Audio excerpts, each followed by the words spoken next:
어리석은 사람은 큰 부자를 꿈꾸고 현명한 사람은 중간 정도의 부자를 꿈꾼다. 안녕하세요. 투잡 전문가 투잡남이입니다. 여러분도 저도 투잡을 하는 이유는 심플하다고 생각합니다. 부자가 되고 싶다는 마음이 있기 때문이죠. 오늘 말씀드렸던 문구의 내용을 잘 생각해보면 뜬구름 잡는 생각보다는 현실적인 계획을 세우라고 말하고 있다고 생각합니다. 부의 추월차선이라는 책에서도 명확하게 얼마를 벌고 싶은지 계산을 해야 한다고 말하고 있죠. 현실적인 목표를 세우라는 겁니다. 추구하는 라이프 스타일에 필요한 금액을 파악해서 어떻게 돈을 벌 것인지 고민하라는 것이죠. 책 돈 버는 사람 분명 따로 있다에서는 좀 더 세밀하게 여러분과 제가 어떻게 부자들을 따라해서 중간 부자가 될 수 있는지 그 실제적인 내용 5가지에 대해서 알려주고 있습니다. 오늘은 그 내용을 함께 살펴보도록 할게요. 첫 번째, 지긋지긋한 빚 갚기. 많은 사람들은 빚은 당연한 거라고 이야기를 합니다. 차를 사기 위해서는 할부로 구매해야 하고 집을 구매하기 위해서는 당연히 대출을 받아야 한다고 하죠. 신용카드는 신용등급을 올려줄 수 있으니 무조건 사용해야 한다고 합니다. 빚도 능력이라면서 여기저기 빚을 내기 위해 바쁘게 움직입니다. 그런데 정말 그럴까요? 은행이나 보험사에서 돈을 빌려본 분들은 아실 겁니다. 금융사에서 빚을 지게 되면 대출이자가 생각보다 많이 높습니다. 돈을 빌리면 현재 2021년 기준 평균 3% 정도의 대출이자가 붙습니다. 보험사는 6%가 넘어갑니다. 그런데 적금 예금이자는 어떨까요? 0.5%밖에 되지 않아요. 보험사의 경우 다양하게 이렇게 돈을 불려주겠다는 상품이 있지만 납입이 안 되면요, 손해보는 금액이 정말 어마무시합니다. 즉 어떤 금융사가 되었든지 간에 대출이자가요, 저축이자보다 훨씬 높다는 사실입니다. 그래서 우리는 빚을 먼저 없애야 되는 겁니다. 빌린 돈이 적금보다 낮은 편이라고 우습게 봐서는 안 됩니다. 갚지 않으면요, 평생 여러분이 뒷공무리를 따라다니면서 여러분의 자산을 갉아먹게 될 겁니다. 그렇기 때문에 우리는 빚을 먼저 없애서 우리의 자산을 보호할 수 있어야 되는 겁니다. 두 번째, 현실적인 목표 세우기. 목표를 세우기 전에 자산과 재산을 먼저 파악해야 합니다. 적금, 주식, 보험, 펀드, 부동산에 대해 상세하게 적어보도록 합니다. 빚도 적어주도록 합니다. 그리고 각각 왜 상품을 들었는지, 정보는 어디서 접했는지 확인해 보도록 합니다. 그렇게 스스로 돈에 대한 지식을 확인할 수가 있습니다. 이 다음 단계가 바로 구체적인 목표를 세우는 겁니다. 구체적으로 1년 안에 학자금 빚을 갚겠다와 같이 명확한 목표를 세우도록 합니다. 현재 내가 벌고 있는 금액이 적다면 어떻게 해야 그 금액을 늘릴 수 있는지 고민을 해야 합니다. 투잡을 할 것인지 아니면 돈을 줄여 나갈 것인지 우리가 결정을 해야 되는 거죠. 투잡을 하기로 했다면 당연히 투잡남 채널을 이용하시면 됩니다. 정확한 목표를 세워야 그에 맞는 방법을 찾을 수 있고 우리가 현실적으로 대처를 할 수가 있는 겁니다. 예를 들면 블로그로 체험단을 받아서 생활비 50%를 줄이겠다처럼 구체적으로 목표를 세울 수 있을 겁니다.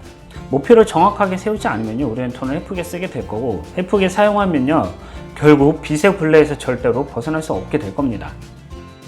세 번째, 돈에 대해서 공부하기. 돈에 대해서 왜 공부를 해야 될까요? 월급만으로는 사실 부자가 되기 어렵습니다. 아무리 모아도 한계가 있기 때문이에요. 그렇기에 우리는 저축한 돈으로 투자를 하는 방법을 알아야 합니다. 안타깝게도 대부분 그 방법을 잘 몰라요. 어디에서 어떻게 시작해야 하는지 모릅니다. 배운 적이 없습니다. 그렇다면 왜 우리는 제대로 배우지 못했을까요? 학교 과정에서 알려준 적이 없기 때문입니다. 주식을 왜 구매해야 되는지, 부동산을 왜 사야 되는지에 대해서 알려준 적이 없는 거예요. 그냥 위험하다고만 우리에게 가르쳤습니다. 그리고 어떤 상품을 선택해야 우리가 돈을 만들 수 있는지, 또 불려갈 수 있는지 이런 것도 배우지 못했습니다. 소비를 할 때 시간이 지날수록 가치가 생기는 물건이 있다는 것도 우리는 배우지 못했습니다. 여러분과 제가 사용하는 만원짜리 지폐가 어떤 의미를 담고 있는지도 제대로 배우지 못했죠. 그냥 가르쳐 줄 수 있는 사람이 없었고 가르쳐 줄 생각도 없었습니다.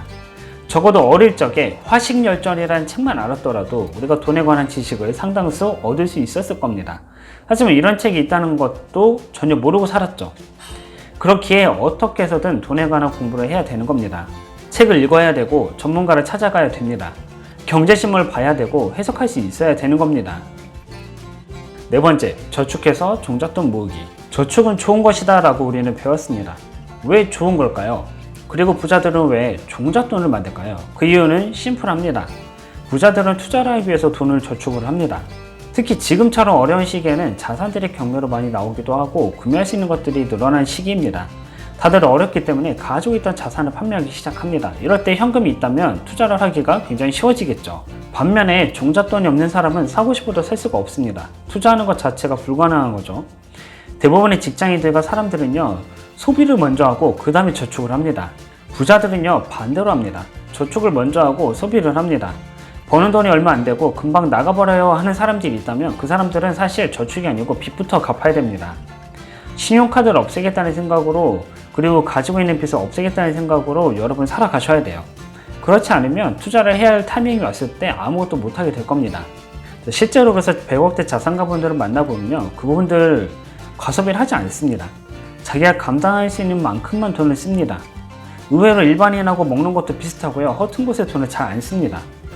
그렇게 해서 50%를 저축하고 투자를 하고 돈을 낳는 구조를 만들어 갑니다. 그러니 그렇게 부자가 되는 거죠. 우리는 사람들의 시선을 너무 많이 신경 쓰다 보니까 빚을 자주 집니다. 그러니 사람들의 시선을 신경 쓰지 마시고 돈을 저축하시기 바랍니다. 5번째, 모은 돈으로 투자하기. 돈을 모았다면 투자를 시작할 수 있어야 됩니다. 주식이 될 수도 있고 부동산이 될 수도 있습니다. 그렇다고 해서 투기를 하라는 의미는 아닙니다. 투기 거품은요, 언젠가 사라지고 마릅니다. 펀드에 가입하는 게 하나의 투자가 될 수도 있고 기업의 일정 부분 투자하는 것도 하나의 방법이 될 수 있습니다. 너무 바쁜 경우에는 주식이나 코인 이런 거는 하지 않는 게 낫습니다. 그리고 지금처럼 집값이 고공 상승하는 경우에는요, 잠깐 기다리는 게 오히려 현명합니다. 화식열전에서 대부분 망하는 이유가 고가에서 구매하기 때문이라고 합니다. 큰 부자들은요, 최저점에서 사서 고점에 오기 전에 판매합니다.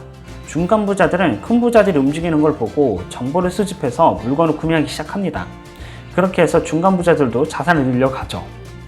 투자를 할 때 그래서 여러분이 생각하셔야 될 것은 원금을 어떻게 내가 보호할 것인가, 이것 한 가지만 여러분이 기억만 하시더라도 투자를 할 때 손해보지 않을 겁니다. 그리고 사실 가장 좋은 투자는요, 자기계발서에서도 나와 있지만 여러분 스스로에게 투자를 하는 겁니다. 투자에 관한 책을 읽고 인문학 관련 책을 읽어야 되는 거죠. 온라인 세미나 강의를 신청해서 여러분의 것으로 만들고 지식을 축적해야 됩니다. 그 축적된 지식과 종잣돈이 만나면요, 무궁무진한 돈으로 변모하게 되는 겁니다. 오늘은 책 돈 버는 사람을 보면 따로 있다를 통해서 부자가 되는 5가지 전략에 대해서 우리가 배웠습니다. 우리가 5가지 전략을 삶에 적용한다면 우리가 큰 부자는 되지 못하더라도 중간 부자는 될 수 있을 겁니다. 즉 수백억대 자산가는 되지 못하더라도 목표한 금액을 달성하는 탄탄한 부자는 될 수 있을 겁니다. 그렇게 5가지 전략을 통해 빚을 갚고 저축을 하고 투자를 하면요, 우리는 은행에 종속되지 않을 겁니다. 금융사에 끌려다니면서 빚을 갚을 일도 없게 될 겁니다. 자, 다음 시간에 노마드 크리스님이 말씀하신 본업보다 부업에서 5배를 벌려면 어떻게 해야 하는가에 대해서 저의 나름대로의 생각을 한번 나눠보도록 하겠습니다. 감사합니다.